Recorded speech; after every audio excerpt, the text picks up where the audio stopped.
It's actually called We the People. Yeah. Right? So We the People, again, the 3 words, listen for them: ACERSECOMIC, SALIVAGANT, and DEIPNOSOPHIST. Whew, if I say them 3 more times, I might get them right. Alright.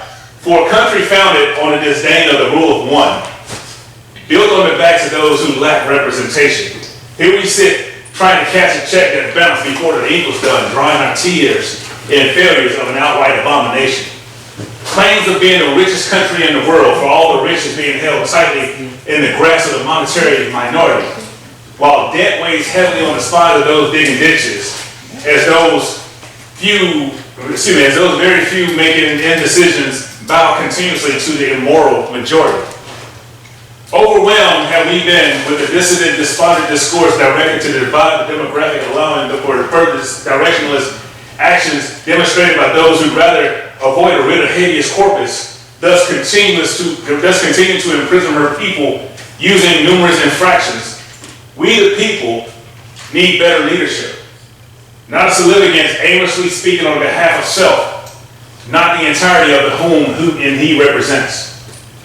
We the people need better than sides talking over each other shamelessly, eliminating any effort to work for her constituents as was intended. We the people need those chosen to represent us, for the needs of the many outweigh the needs of the few or the one.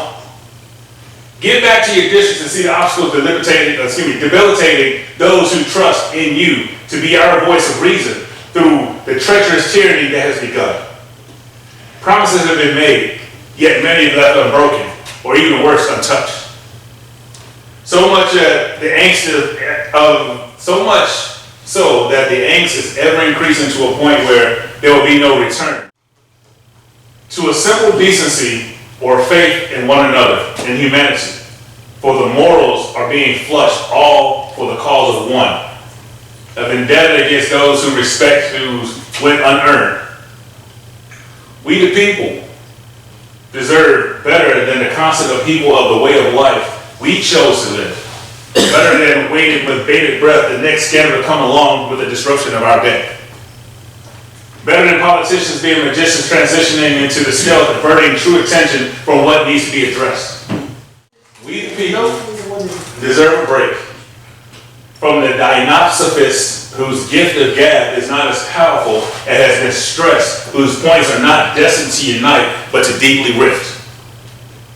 We do not deserve repulsive rhetoric cascading as endlessly as an ACERSECOMIC, shifting would-be allies into adversaries, regressing into adolescence, using stretched-out versions of the truth, each time driven to be even more myopic, loaded in nomadic narrations which make forward movements on matters obsolescence. We need not sycophants aggrandizing their base, shown in lights brighter than their stage, set in the cultivation of our pursuits of equality across all sectors. We need not career-squatting individuals holding hostage in office well past their age, whom no longer have a strong pulse concerning the livelihoods of their electors. We the people need to stand up and say no longer will our voices go unheard. No longer can we constantly have the strings that are on our backs pulled to wind us against each other, while those who control the narrative continue to levy absurd hyperbole, dousing the flames of righteousness, commonplace, and justice. This is the time when we say enough is enough. Enough is far more than enough. We need a true change. Not a basic one here, two there, but a mass overhaul of the status quo. Our morals, our truth, our values, our dignity should not be used in exchange for people to do their jobs that they elected by us to do. Thank you.